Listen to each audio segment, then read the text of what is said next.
Now, if you want to make money on YouTube, especially as a small creator, then ad revenue alone is not going to make you rich. Not unless you're getting millions of views, which means you're probably an entertainment channel because most education and information channels are going to be getting lower views. And that's about 50% of the channels on YouTube itself. So chances are ad revenue is just going to be a nice bonus for you. You're going to have to niche down and try and target an audience that you can then monetize in different ways. So if ad revenue alone is not going to make you money, then you need to be able to find other ways to monetize it, either with affiliate products or by creating your own products and services for those particular people. You may already have some rough ideas in mind, but what I find is that people struggle to niche down and target a particular audience. We think we're niching down, but we're generally still too general. And people start to use general words like people, which means if you're using any word that sounds generalist, you're not niching down at all. And we all go through this, myself included. Niching down is actually incredibly difficult because we can't let go of the idea of getting as many views as possible. We want to go viral. And if you've actually gone viral before, I can tell you now it's addictive. You don't want to let go of it. Like, I need to niche down my channel, and I am in the process of doing it even more. But it's really difficult to let go of that desire to get as many views as possible. But I can tell you, after getting multiple viral videos on this channel and many, many, many others, it's not what brings in the sales.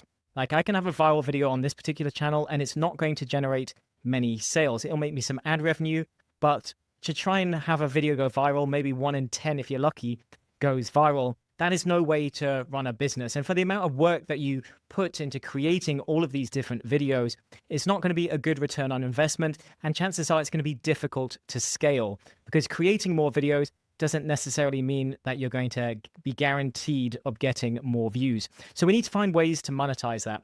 And the best way I say to do this, and I see to do this, is by reverse engineering the process and thinking of the problem that you can fix for your particular avatar and niche. So if you're in a fixed niche, let's say, and you want to look at the main problems that that niche actually has. What are the main problems that those people, we can use those general words, people have within your particular niche?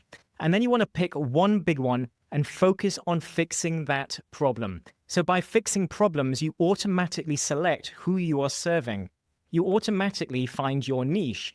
So look for the problems and fix those. And we ideally want problems that have really big pain points. The bigger the pain, literal and figurative pain, that you fix, the more money you can potentially make and the more urgency there will be. Because when you go very general, there's no urgency for people to buy your products and services. And I've seen this time and time again. When I've been failing to make sales for whatever reason, it's because I've gone more generalist and there's no longer any urgency. I'm not fixing a problem that people are willing to pay for. And that's the other thing. It might be a pain point and it might be a problem, but is it a problem they're willing to pay for? And normally there's certain areas that we spend money in. So you would want to go away and see that people are buying products and services and it's a hungry niche that people are throwing money at. Typically things in health, wealth, and relationships, the big three, are where people are going to spend money. But you want to fix literal pain problems. So an example of this could be a life coach. Let's say a general life coach that helps you make decisions. So maybe you say, I've niched down, I'm helping women in their 50s or 50 or above with life decisions. Well, that's very generalist still. Sorry. You have niched it down to over 50, which is great. Well done. And you've understood that you've changed people to women in their 50s. So that is a start. But by not going into one particular area, you're not seen as specialist and there's no urgency to book your time. Maybe there'll be some women with some money who like your videos and they would like to work with you. And you will always generate a few sales from those types of people. But they're just people that just want a shortcut. They don't want to continuously watch any videos. They want to go straight to the source. And they are people that would buy no matter what anyways. And they're just in the minority. But if you fix one particular problem for an audience, so let's say I help men in their 50s get over a painful divorce and rebuild their life. Now I'm helping them with one particular problem. So it could do the same for women, but let's say men over 50 or women over 50, and you help them get over divorce. So you're getting over that one pain point, And that's a pain point and a big life moment that people may want support in. It's emotional, it's painful, it's stressful. There's actively real pain in that. And there's probably people willing to pay money to be able to get help and support in different areas of that process.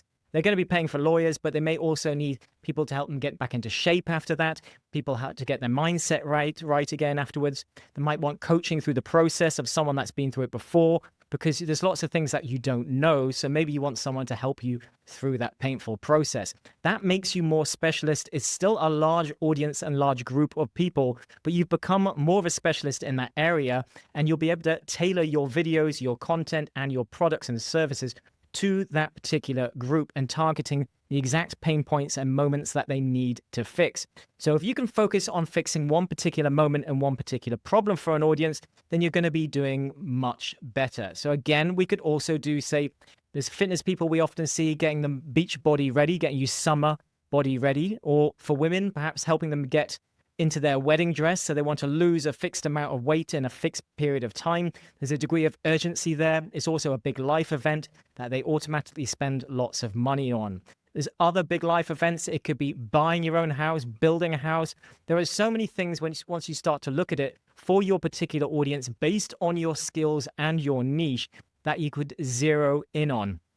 And once you fix those painful problems, you're going to be making more money, even if it's just selling a simple ebook.